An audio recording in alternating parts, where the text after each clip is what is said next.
हम सबके जीवन में ऐसा समय ज़रूर आता है जब हम निराश हो जाते हैं।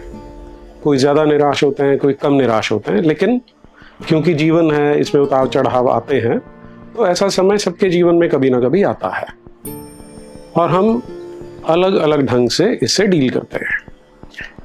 लेकिन कई बार हम ऐसा सोचते हैं कि यार ये मेरे साथ ही क्यों हो रहा है ऐसा, और किसी के साथ तो होता नहीं। जिसे मैं बहुत बार एक शहीद सिंड्रोम बोलता हूँ कि हमें अपने आप को विक्टिम प्रूव करने में, विक्टिम साबित करने में और अपनी नज़रों में साबित करने में बहुत मज़ा आता है। आज मैं आपके साथ एक कहानी शेयर कर रहा हूँ। ये कहानी है झंडू कुमार की, बिहार से आते हैं। ये कहानी सुनने के बाद आपका ये जो शहीद सिंड्रोम है ख़त्म हो जाना चाहिए, और कभी फिर भी उठने की कोशिश करें तो हमेशा याद कीजिएगा बिहार के नालंदा के एक छोटे से कस्बे से निकलने वाले झंडू कुमार को। जिस समय मैं ये रिकॉर्ड कर रहा हूँ आज, उस समय ग्लासगो में कॉमनवेल्थ गेम्स चल रहे हैं और 3 दिन पहले वहाँ पर बिहार के एक लड़के ने ब्रॉन्ज मेडल जीता है। उसने पार्टिसिपेट किया 72 किलो की कैटेगरी में और 190 किलो भार उठाकर उसने बेंच प्रेस में, पावर लिफ्टिंग कॉम्पिटिशन था, पैरा पावर लिफ्टिंग कॉम्पिटिशन, जिसमें उसने ये प्राइज जीता और तिरंगा उठाया उसने।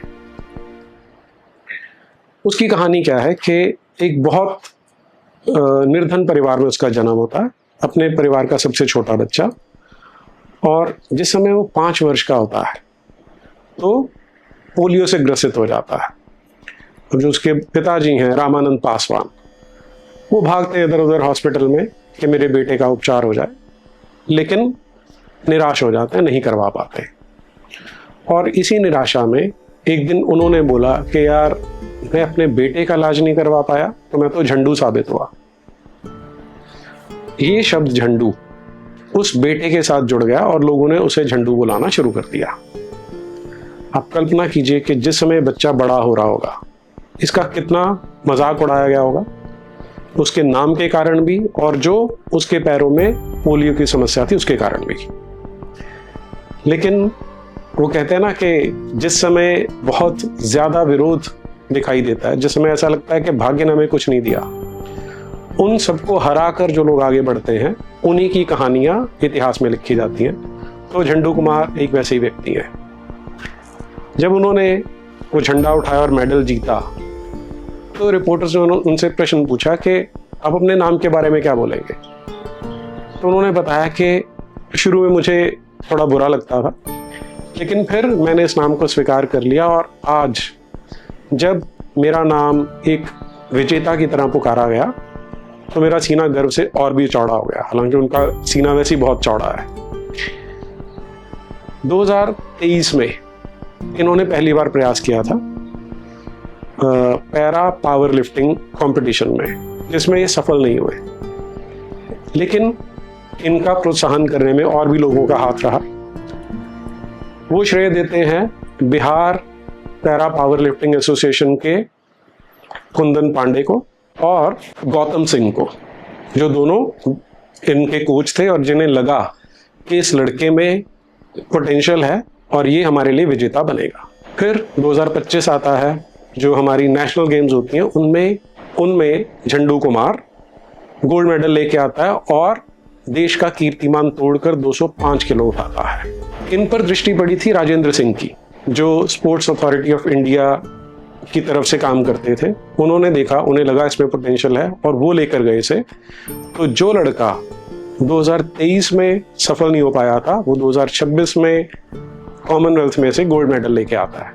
हालांकि उसकी इच्छा तो अभी स्वर्ण पदक लाने की है, लेकिन वो जब पूरी होगी सो होगी। लेकिन ये कहानी कितनी प्रेरणादायक है, कितनी इंस्पायरिंग है हम सब के लिए, ये हमें स्मरण करना पड़ेगा।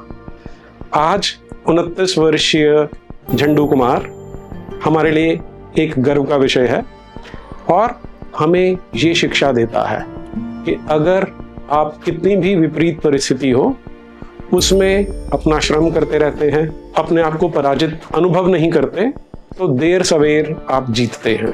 ये जिस समय स्ट्रगल कर रहे थे, संघर्ष कर रहे थे। उन दिनों में ये सब्जी बेचने का काम करते थे, जो इनके पिताजी, इनकी माताजी करती हैं, वही काम ये करते थे।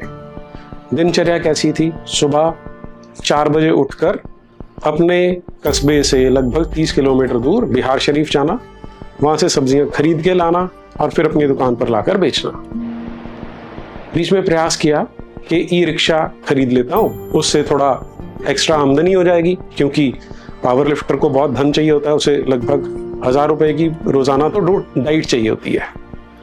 लेकिन वो बहुत ज्यादा थकाने वाला काम था, इसलिए इन्होंने ई रिक्शा बेच दी 2023 में, ये सोचकर कि अब मेरे पास मेडल आ जाएगा।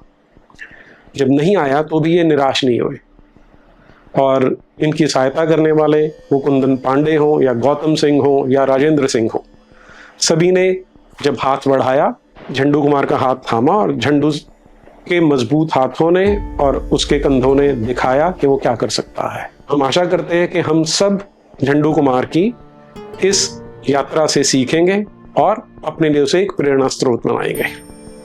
फिर मिलेंगे। नमस्ते।